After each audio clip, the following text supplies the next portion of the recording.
नमस्कार मित्रांनो, माझं नाव आहे भालचंद्र. मराठी ज्योतिष कट्ट्यामध्ये आपल्या सर्वांचं स्वागत आहे. आजच्या व्हिडिओमध्ये आपण चर्चा करणार आहोत. जर तुमचं मेष लग्न असेल, तर त्या मेष लग्नाकरता तुम्ही स्वतः कसे असाल? म्हणजे मेष लग्नाच्या व्यक्ती कशा प्रकारे असतात? त्यांचं व्यक्तिमत्व कशा प्रकारे असतं? त्यांच्या विचार करण्याच्या पद्धती कशा प्रकारच्या असतात? जीवनाकडे त्यांचा बघण्याचा दृष्टिकोन कसा असतो? जग त्यांच्याकडे नेमकं कसं पाहतं? आणि जीवनातल्या अशा कोणत्या गोष्टी आहेत की त्यामध्ये ते सर्वात जास्त इंटरेस्टेड असतात किंवा तो त्यांच्या जीवनाचा मूळ हेतू असतो किंवा काही गोष्टी त्यांच्या जीवनामध्ये या तशा प्रकारच्या घडत असतात. या सर्व संदर्भातली चर्चा आपण या व्हिडिओमध्ये करणार आहोत. जर का तुमचं मेष लग्न असेल तर हा जो व्हिडिओ आहे या व्हिडिओमधलं काही जो भाग आहे हा तुमच्यासाठी निश्चित लागू पडणार आहे. जरूर बघा. तर सर्वात पहिल्यांदा आपण मेष लग्नासंदर्भात पाहणार आहोत. तर मेष लग्नाचा म्हणजेच प्रथम स्थानात मेष राशी येते. जसं की तुम्ही इथं पाहत असाल, इथे लग्न स्थान लिहिलेलं आहे. लग्न स्थान म्हणजे प्रथम स्थान आणि त्या प्रथम स्थानामध्ये असणारी जी राशी आहे ती मेष राशी आहे. आणि या मेष राशीचा स्वामी मंगळ हा समजा जर का प्रथम स्थानात असेल तर नेमकं फळ काय असेल? लग्नामध्ये प्रथम स्थानामध्ये मेषेच्या मंगळ असणाऱ्या व्यक्ती ह्या बऱ्याचशा ऍक्टिव्ह असतात, चपळ असतात आणि प्रत्येक कामामध्ये थोडी उत्साहाची धाई यांच्यामध्ये दिसून येते. कुठलंही काम झटपट झालं पाहिजे, पटापट झालं पाहिजे आणि त्याचे रिझल्ट्स वगैरे पटकन आले पाहिजे. त्यामुळे आधी कृती मग विचार अशा प्रकारचा काही त्यांचा थोडासा रोख असतो आणि प्रत्येक कामामध्ये झटपट, पटापट आणि प्रत्येक गोष्टीमध्ये पहिल्या नंबरवर राहायला यांना कायम आवडतं. त्यामुळे जास्त विचार न करता एखादी गोष्ट सुरुवातीला जर पडली तर त्याच्यावरती 100% स्वतःला झोकून देतात. लक्षात घ्या, झोकून देण्याची यांची क्षमता वाखाणण्यासारखी असते. एखादं काम करायला लागलं तर ते दिवस रात्र काढतील आणि त्यामागे स्वतःला संपूर्णपणे झोकून देतील. त्यामुळे होतं काय, बऱ्याच वेळेस ह्यांचं जे करिअर असेल हे लवकर सेटल होत असतं. आणि महत्वाचं म्हणजे थोडासा विचारांचा भाग कमी असल्या कारणामुळे यांना थोडंसं मेंटॉर लागतं किंवा कोणाची तरी गाईडलाईन लागते. नाहीतर कधी कधी चुकीच्या मार्गाने सुद्धा या ज्या व्यक्ती आहेत त्या व्यक्ती जाऊ शकतात. भावनांवर थोडासा कंट्रोल करणं किंवा भावनांवरती नियंत्रण ठेवणं थोडंसं महत्वाचं ठरतं. कारण ह्या ज्या व्यक्ती असतात थोड्याशा भावुक असतात. म्हणजे भावनेच्या आहारी जाऊन कधी कधी चुकीचे निर्णय वगैरे घेण्याची शक्यता जास्त असते. म्हणूनच थोडंसं आहे ना गायडन्स थोडासा गरजेचा असतो. डिप्लोमॅसी वगैरे ह्यांना थोडंसं जमत नाही. म्हणजे आपली गोष्ट एखाद्याला समजावून सांगणं, आपला स्वार्थ साधण्यासाठी एखाद्याकडून काही गोष्टी करून घेणं, हे या राशीच्या व्यक्तींना किंवा हे या लग्नामध्ये समजा मंगळ असेल तर त्यांना जमत नाही. जे काय असेल ते सरळ सरळ तोंडावर सांगून मोकळे होतात आणि आधी काम करण्यामध्ये ते जास्त स्वतःला धन्य मानतात. अशा प्रकारे जर का मेषेचा मंगळ प्रथम स्थानात असेल तर अशा प्रकारच्या काही कृती किंवा अशा प्रकारचा स्वभाव त्यांच्यामध्ये दिसून येतो. दुसरी महत्वाची गोष्ट म्हणजे आरोग्याच्या संदर्भात हे व्यक्ती जराशा चळवळी असतात. एका जागेवरती स्थिर राहत नाही. काही ना काहीतरी गोष्टी, काही ना काहीतरी उचापती करत बसणं, काही ना काहीतरी काम करत बसणं, हा जो प्रकार आहे हा प्रकार या मंगळामध्ये जास्त प्रमाणात दिसून येतो. त्यामुळे होतं काय, कधी कधी लागणं, कापणं, खरचटणं अशा प्रकारच्या काही गोष्टी दिसून येतात. खास करून या राशीमध्ये एकूण 3 नक्षत्र आहेत, अश्विनी, भरणी आणि कृतिका. पैकी अश्विनी नक्षत्रातल्या ज्या व्यक्ती असतात या मगाशी सांगितल्याप्रमाणे प्रचंड प्रमाणात ऍक्टिव्ह असतात. त्यांना एक नंबरवर, पहिल्या नंबरवरती आपण नेहमी पहिलंच आलं पाहिजे असा यांचा थोडासा अट्टास असतो. त्यामुळे तशा प्रकारची जोश किंवा गरमी यांच्यामध्ये दिसून येतो. उत्साह हा वाखाणण्यासारखा असतो. परंतु कृतिका नक्षत्रामध्ये मंगळ असेल तर या व्यक्ती मगाशी सांगितल्याप्रमाणे थोड्याशा रागीट असतात, स्वतःच्या हिशोबाने चालणाऱ्या असतात, दुसऱ्याचं न ऐकणाऱ्या असतात, परिस्थितीच्या विरोधात उभ्या ठाकणाऱ्या असतात. आणि महत्वाचं म्हणजे थोडंसं कृतिका नक्षत्रातला जो मंगळ आहे हा ऍक्सिडेंट प्रोन आहे. यांना लागणं, कापणं, खरचटणं हे होऊ शकतं. खास करून पायाच्या संदर्भातले त्रास, कापणं वगैरे हा सुद्धा प्रकार असू शकतो. त्यामुळे कृतिका नक्षत्रातला जो मंगळ आहे हा थोडासा त्रासदायक असू शकतो. मंगळ हा मेषेचा तुमच्या लग्नस्थानामध्ये असेल तर डोक्याला मार लागणं किंवा डोक्याला दुखापत होणं अशा प्रकारचे सुद्धा काही त्रास अनुभवास येऊ शकतात. अर्थात या मंगळाबरोबर शनी, राहू, केतू, हर्षल, नेपच्यून यासारखे काही ग्रह युती केंद्र प्रतियोगात असतील तर त्यामुळे थोडंसं शारीरिक जे त्रास असतात हे जास्त किंवा शारीरिक दुखापत होणं हा प्रकार थोडासा जास्त यांच्यामध्ये दिसू शकतो. एकंदरीत सांगायचं झालं तर या ज्या व्यक्ती असतात या व्यक्ती थोड्याशा ऍक्टिव्ह असतात. मंगळ जर का वक्री असेल किंवा नेहमीच्या गतीपेक्षा थोडा कमी असेल तरी सुद्धा आरोग्याच्या संदर्भातले काही व्याधी किंवा त्रास या प्रामुख्याने दिसून येतं. परंतु नुसतं समजा मंगळ हा मेष राशीचा असेल लग्न भावामध्ये तर तो शुभ फलदायी असाच असतो आरोग्याच्या दृष्टीने आणि करिअरच्या बाबतीमध्ये. आता आपण विचार करू, समजा मंगळ द्वितीय स्थानात असेल. मंगळ हा समजा द्वितीय स्थानात असेल, तर अशा ज्या व्यक्ती असतात, या थोड्याशा त्यांचं बोलणं असतं हे थोडंसं तिखट असतं. झटपट बोलणं, वरमावर बोट ठेवणं, बोलणं दुसऱ्याला लागेल असं बोलणं, टू द पॉइंट बोलणं.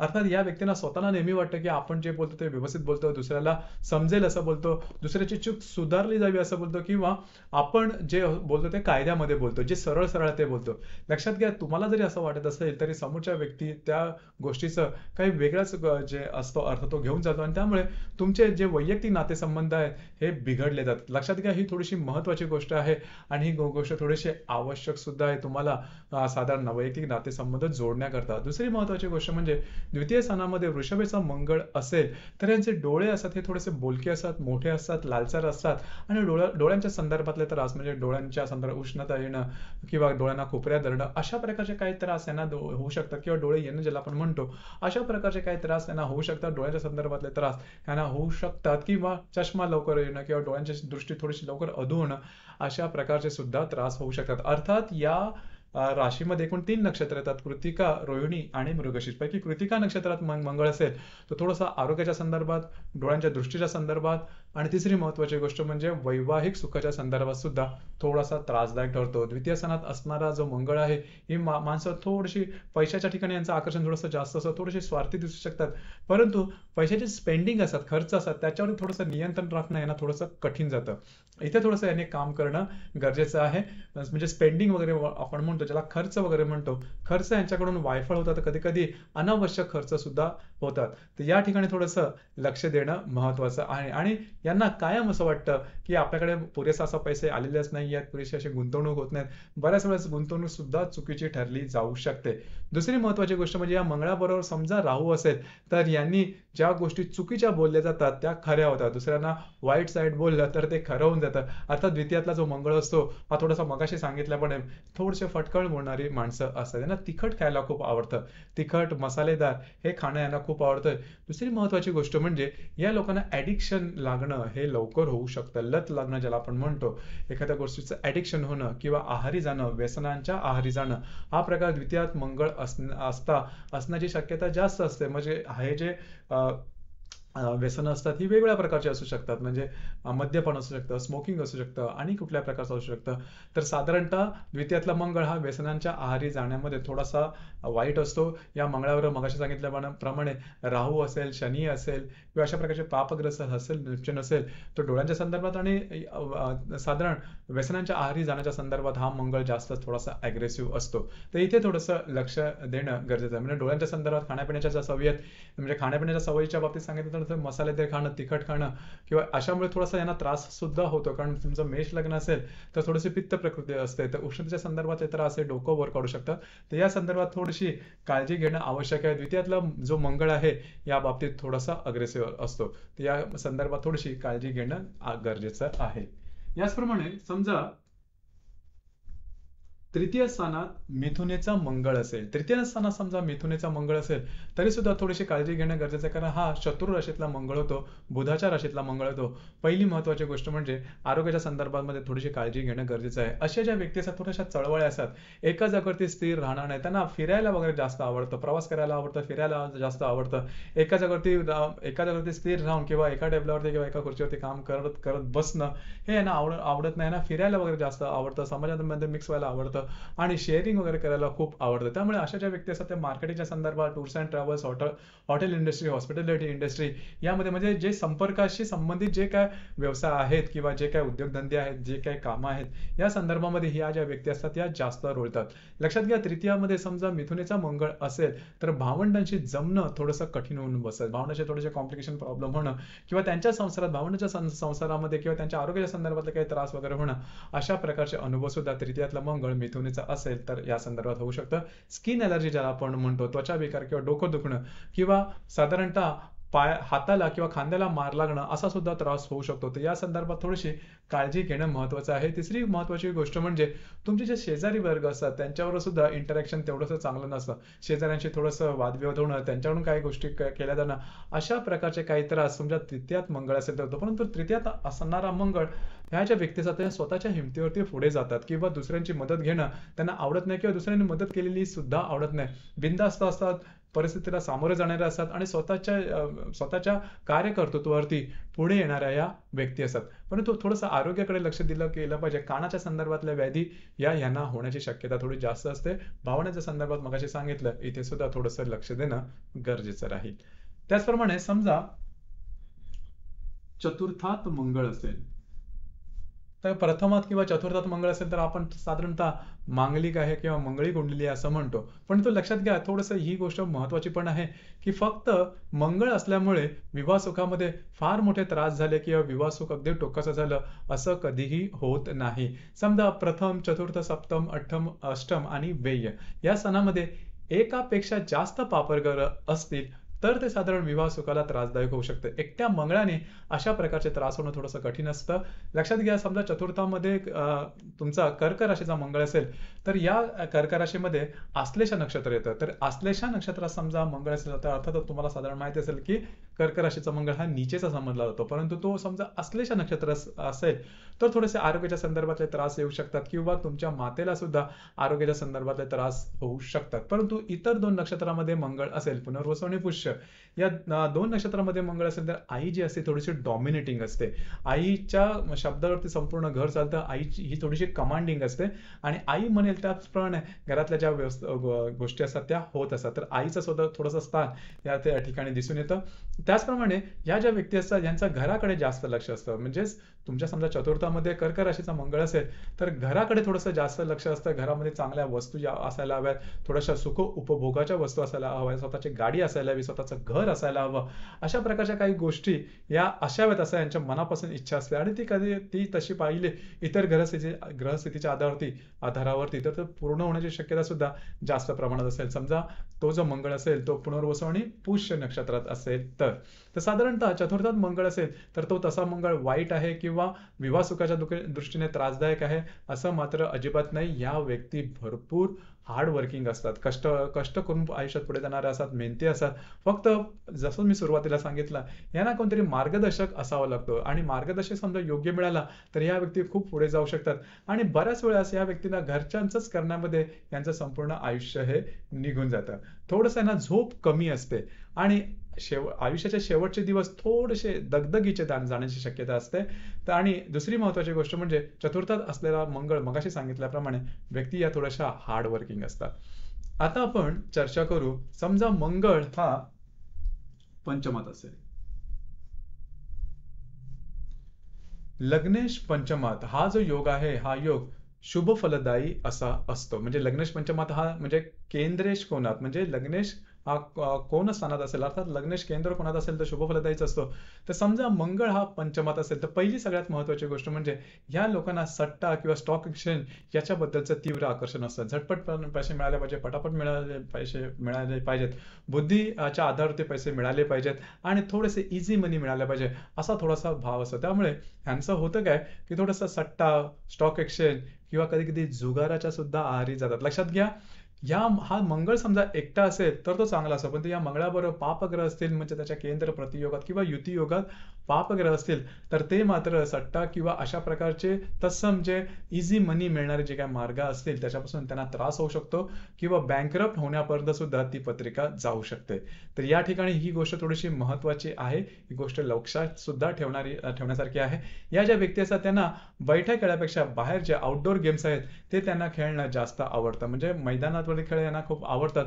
दुसरी म्हणजे गोष्ट म्हणजे हा जो मंगळ हा मंगळ थोडासा लकी आहे, म्हणजे लक फॅक्टर ज्याला आपण याच्या आधी आपण काही व्हिडिओ अपलोड केलीच होते की अशा प्रकारे समजा केंद्र समजा लग्नेश जर का तुमच्या पंचमात असेल तर तो चांगला योग समजला जातो. लक फॅक्टर ज्याला आपण भाग्याची साथ त्यांना चांगली मिळते, यशाच्या शिट्या यांना पटापट मिळू शकतात. दुसरी महत्वाची गोष्ट म्हणजे आजकाल सर्रास विचारला जाणारा प्रश्न तो म्हणजे रिलेशनशिपच्या बाबतीमध्ये सांगायचं झालं तर यांचे रिलेशनशिप थोडेसे होतात, पण रिलेशनशिपमध्ये सक्सेस मिळण्याचं प्रमाण थोडंसं कमी असतं. म्हणजे रिलेशनशिपमध्ये पूर्णपणे सक्सेस मिळेल हा मात्र योग ह्याच्यामध्ये संभवत नाही. रिलेशनशिप बऱ्याच होऊ शकतात आणि यांचं थोडंसं शारीरिक आकर्षण हे थोडंसं जास्त असतं, प्रणयी असतात. तर हा प्रकार थोडासा दिसून येतो. देवधर्म किंवा भक्ती याच्यावरती विश्वास ठेवणारे असतात. एकंदरीत या म्हणजे साधारण या स्थानामध्ये असणारा जो मंगळ आहे याच्यामध्ये जिद्द, चिकाटी, महत्वाकांक्षा ह्या सगळ्या गोष्टी खूप चांगल्या प्रकारचे दिसतात आणि उत्साह सुद्धा भरपूर प्रमाणात दिसतो. फक्त मगाशी सांगितल्याप्रमाणे जर का इथे इथे समजा अन्य पापग्रह असेल तर तो त्रासदायक ठरतो. साधारण तुमचं म्हणजे इथे मंगळ हा समजा सिंह राशीचा असेल तर पहिली जी संतती असते ती मुलगा होण्याची शक्यता जास्त प्रमाणात असते. दुसरी महत्वाची गोष्ट म्हणजे जर का स्त्रीची पत्रिका असेल आणि पंचमात मंगळ मेषेचा समजा मेषाचा नाही पण सिंहेचा मंगळ पंचमात मघा नक्षत्रात असेल तर पहिल्या संततीच्या दरम्यान डिलिव्हरीच्या संदर्भात थोडे त्रासदायक गोष्टींना सामोरं जावं लागू शकतं. म्हणजे मिसकॅरेज होणं किंवा सी सेक्शन करावं लागणं अशा प्रकारच्या काही गोष्टी होऊ शकतात. म्हणजे थोडंसं त्रास होण्याची शक्यता जास्त असते. तर इथे या ठिकाणी थोडंसं लक्ष देणं गरजेचं राहतं. त्याचप्रमाणे समजा हा मंगळ कन्या राशीचा असेल. कन्या राशीचा मंगळ समजा षष्ठात असेल म्हणजे लग्नेश हा षष्ठात आला, लक्षात घ्या हा अतिशय वाईट योग आहे, अशुभ योग आहे. आरोग्याच्या संदर्भातले त्रासदायक गोष्टींना सामोरं जावं लागू शकतं. हा समजा मंगळ वक्री असेल, स्तंभी असेल तर ऍक्सिडेंट प्रोन पत्रिका होते. आरोग्याच्या संदर्भात मोठे त्रास किंवा आजारांना सामोरं जाणं लागू शकतं. लक्षात घ्या ही गोष्ट अतिशय महत्वाची आहे. अशा कित्येक पत्रिका आहेत की ज्यांना मोठे मोठे आजार किंवा मोठे मोठे त्रास किंवा मोठे मोठे अपघात झालेले आहेत. तर मुळातच हा शत्रू राशीतला मंगळ होतो, नीचेचा मंगळ होतो आणि अशा प्रकारे हा जर मंगळ समजा षष्ठ स्थानात असेल तर आरोग्याच्या संदर्भातले मोठे त्रास तर होतातच. खास करून पाठ आणि पोटाच्या संदर्भातले त्रास होतात. ज्या ठिकाणी तुम्ही काम करता, नोकरी करता किंवा व्यवसाय करता त्या ठिकाणच्या ज्या व्यक्ती असतात या थोड्याशा गुप्त शत्रूप्रमाणे वागतात किंवा त्या ठिकाणी तुमच्या विरुद्ध कारवाई होणं हा प्रकार सुद्धा जास्त प्रमाणात दिसून येते. जास्त प्रमाणात तुम्ही ज्या ठिकाणी तुमच्या घरामधले सुद्धा नोकर वगैरे असतात त्यांच्याकडून सुद्धा फसवणूक होणं हा सुद्धा त्रास जास्त प्रमाणात होऊ शकतो. म्हणजे आरोग्य आणि तुमच्या वाईटावरचे लोक हे समजा षष्ठात मंगळ असतील तर ते तशा प्रकारचा अनुभव येण्याची शक्यता जास्त असते. आणि याबरोबर समजा अन्य पापग्रह असतील तर सुद्धा हा जो त्रास आहे हा त्रास मोठ्या प्रमाणात होऊ शकतो. तर एकंदरीत षष्ठातला मंगळ हा तसा पाहिला तर त्रासदायक होतो. आणि मगाशी सांगितल्याप्रमाणे मेष लग्नात साधारणपणे पित्त प्रकृती असण्याची शक्यता असते. तर पित्त प्रकृतीच्या संदर्भात म्हणजे उष्णतेचे विकार असण्याची शक्यता जास्त प्रमाणात होते. यानंतर आपण चर्चा करणार आहोत मंगळ समजा सप्तमात असेल आणि तो तुळ राशीचा असेल. सप्तमातला मंगळ हा तुळ राशीचा याचे वेगवेगळे परिणाम तुम्हाला मिळू शकतात. प्रथमतः असे ज्या व्यक्ती असतात म्हणजे सप्तमात समजा तुळ राशीचा मंगळ असते तर त्या ज्या व्यक्ती असतात त्यांना भिन्न लिंग व्यक्तीच्या प्रती यांचं आकर्षण हे थोडंसं जास्त प्रमाणात दिसून येतं आणि त्यामुळे कधी कधी त्रासदायक गोष्टींना सुद्धा तोंड द्यावं लागू शकतं. आता इथे सप्तमात मंगळ म्हटल्यावरती पहिली गोष्ट आपल्याला जी महत्वाची लक्षात येते ती म्हणजे मंगळी पत्रिका आहे. तर लक्षात घ्या मांगलिक याचा अर्थ असा अजिबात नाही की त्यांना विवाह सुख कमी मिळेल, तसं नाही. कारण हा मांगलिक असणं हा फक्त एक क्रायटेरिया झाला. असे अनेक जे मुद्दे आहेत ते एकत्र येऊन विवाह सुखामध्ये बाधक ठरू शकतात. फक्त आणि फक्त मंगळ समजा सप्तमात एकटा असेल, तुळ राशीचा असेल किंवा अन्य कुठल्याही राशीचा जरी असेल तरी त्याचे फार टोकाचे परिणाम तसे मिळत नाही. त्याच्यामुळे तशी काय काळजी करू नका. अर्थातच हा जो मंगळ आहे हा मंगळ मगाशी सांगितल्याप्रमाणे यांचे वैवाहिक जोडीदार असेल त्यांच्या आहारी जाणं किंवा त्यांचं डॉमिनेशन यांच्याकडे जास्त असतं. म्हणजे यांना मिळणारे ज्या व्यक्ती असतात हे यांच्यावरती हुकूमत गाजवू शकतात किंवा त्यांचा ह्या व्यक्ती साधारण ऐकतात. तर ही गोष्ट थोडीशी होऊ शकते. सप्तमात समजा मंगळ हा तुळ राशीचा असेल तर या व्यक्ती बऱ्याचशा ऍक्टिव्ह असतात आणि साधारणतः विवाह सुखामध्ये फार मोठे त्रास होऊ शकत नाही किंवा होत नाही. जर का या मंगळाबरोबर अन्य पापग्रह असतील, राहू केतू शनी हर्षल नेपच्यून यासारखे समजा पापग्रह असतील तर मात्र हा जो मंगळ आहे आता त्रासदायक होऊ शकतो किंवा विवाह सुखामध्ये बाधा त्यामुळे येऊ शकते. तर त्या ठिकाणी थोडंसं लक्ष देणं महत्वाचं राहील. ही गोष्ट अतिशय आवश्यक आहे. हा जर मंगळ समजा वर्गोत्तम असेल तर म्हणजे चित्रा नक्षत्राच्या तिसऱ्या चरणात समजा हा मंगळ वर्गोत्तम असेल सप्तमात तर तो सुद्धा थोडासा आरोग्याच्या संदर्भात आरोग्याच्या म्हणण्यापेक्षा विवाह सुखाच्या संदर्भात त्रासदायक होऊ शकतो. सप्तमात समजा तुळ राशीचा मंगळ असेल तर प्रेम विवाह होण्याची शक्यता जास्त असते. प्रेम विवाह किंवा ओळखीतून विवाह होण्याची शक्यता जास्त प्रमाणात असते. अर्थात याची जी शक्यता आहे ही अगदी 100% समजता येणार नाही, पण त्या संदर्भात काही त्रासदायक गोष्टी किंवा त्रासदायक म्हणता येणार नाही परंतु त्या संदर्भातल्या काही गोष्टी इथे अनुभवास येऊ शकतात. त्याचप्रमाणे मंगळ हा समजा अष्टमात असेल. अष्टम स्थान याला मृत्यूस्थान असं म्हटलं जातं किंवा अशुभ स्थान आहे. तर या स्थानामध्ये वृश्चिकेचा मंगळ असेल तर सगळ्यात पहिली गोष्ट म्हणजे आरोग्याच्या संदर्भात कुठल्या ना कुठल्या प्रकारच्या व्याधी यांना असतात. छोट्या असे नात का आपण कुठल्या तरी व्याधी असतात आणि सदैव काही ना काहीतरी आरोग्याच्या त्रास दिसून येतात. कधीही यांना असं जाणवणार नाही की वर्ष 6 महिने आपले चांगले गेले. काही ना काहीतरी प्रॉब्लेम, काही ना काहीतरी त्रास होतात. साहजिकच म्हणजे ह्या राशीमध्ये, वृश्चिक राशीमध्ये विशाखा, अनुराधा आणि ज्येष्ठ असे 3 नक्षत्र येतात. पैकी विशाखा आणि ज्येष्ठ ही जी 2 नक्षत्र आहेत, या 2 नक्षत्रामध्ये समजा मंगळ असेल तर तो आरोग्याच्या दृष्टीने जास्त तापदायक होतो. आरोग्याच्या संदर्भातले काही त्रास यांना सामोरं जावं लागू शकतं.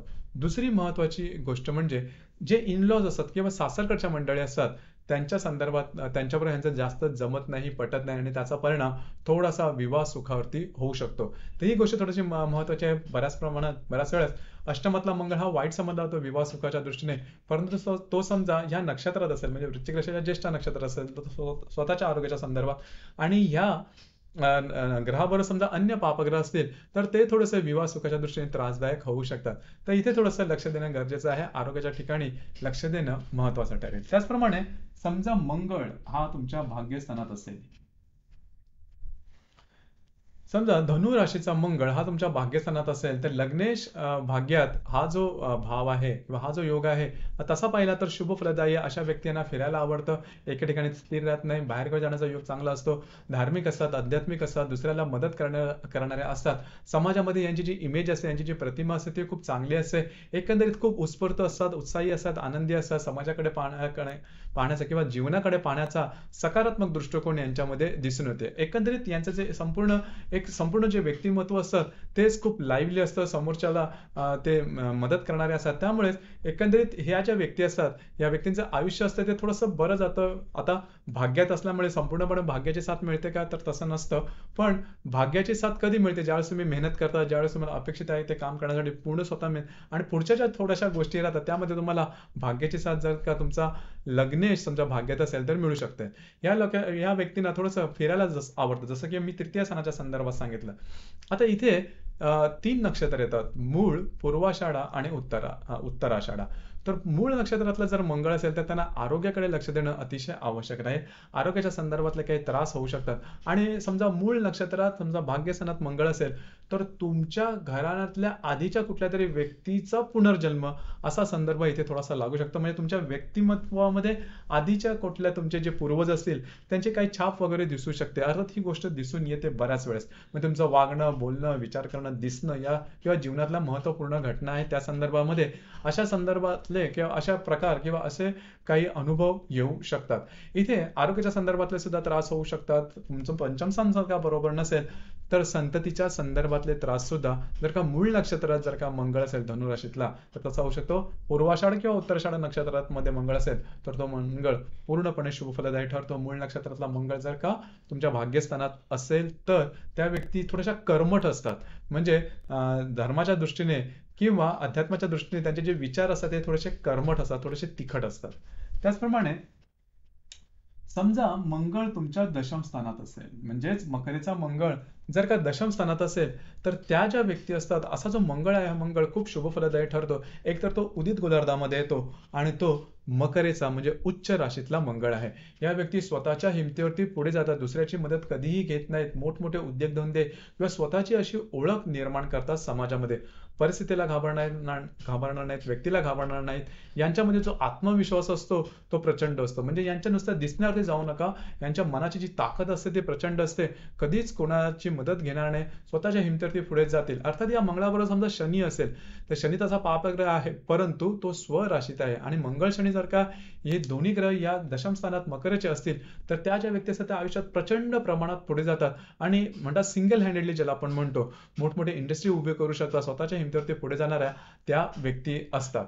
दुसरी महत्वाची गोष्ट म्हणजे सामान्य कुंडलीमध्ये समजा इथे अन्य पापग्रह नको, म्हणजे राहू, केतू, हर्षल, नेपच्यून यासारखे जर का पापग्रह असतील तर ते त्रासदायक होऊ शकतात. मग या व्यक्तींचं ज्या ठिकाणी ते काम करतात, जे काय उद्योग क्षेत्र असेल, कार्यक्षेत्र असेल, त्या ठिकाणच्या व्यक्तींशी न भेटणं, बऱ्याच प्रमाणात नोकरीमध्ये बदल करणं, वरिष्ठांशी न पटणं, छोट्या मोठ्या गोष्टी वादविवाद होणं, अशा प्रकारच्या काही गोष्टी होऊ शकतात आणि स्वतःलाच बऱ्याच वेळा समजत नाही की आपल्याला नेमकं करिअर कोणतं करायचं असेल.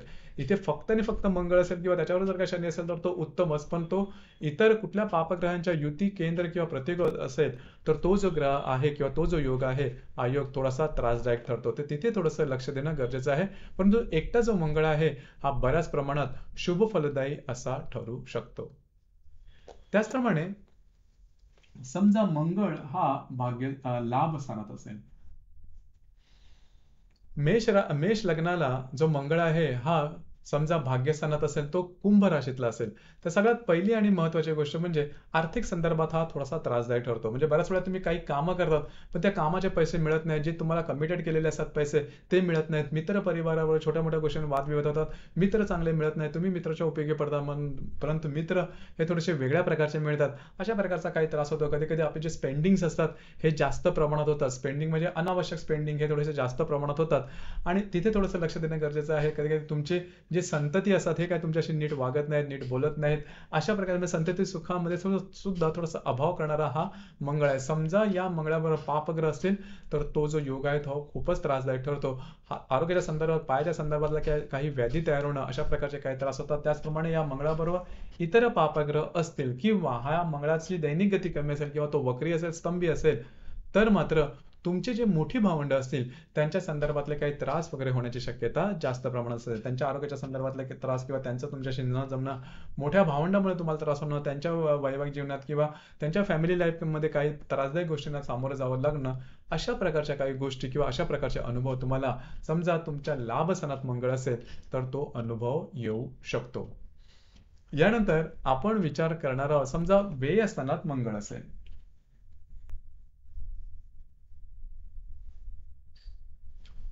व्ययस्थानात समजा तुमचा मंगळ असेल, हा मंगळ समजा मीन राशीचा असेल, तर लक्षात घ्या मीन राशीतला व्ययस्थानातला मंगळ हा तसा शुभ फलदायी सुद्धा आहे, अशुभ फलदायी सुद्धा आहे. तो शुभ फलदायी केव्हा असतो की बऱ्याच वेळेला आपला प्रश्न सध्याच्या कालावधीमध्ये विचारले जातात की माझं बाहेरगावी जाणं होईल का, फॉरेन रिटर्न होईल का. तर व्ययस्थानातला मंगळ हा मीन राशीतला शुभ फलदायी असतो फॉरेनसाठी किंवा तुम्हाला बाहेरगावी जाण्याकरता हा अतिशय शुभ. किंबहुना जर का मीन राशीत व्ययस्थानात मंगळ असेल तर त्याचं बाहेरगावी जाणं हे होतच आणि ते अगदी सहजपणे होतं.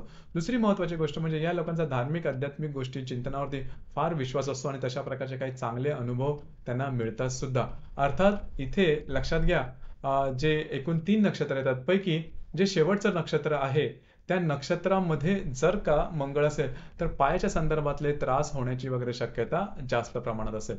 तर त्या संदर्भात थोडीशी काळजी घेणं गरजेचं आहे. या व्ययस्थानातला जो मंगळ आहे त्या व्ययस्थानातल्या मंगळाबरोबर काही पापग्रह असतील म्हणजे शनी आहे, त्यानंतर राहू, केतू, हर्षल, नेपच्यून, अशा प्रकारचे काही पापग्रह समजा याच्या बरोबर असतील तर ते विवाह सुखाच्या दृष्टीने त्रासदायक होतात.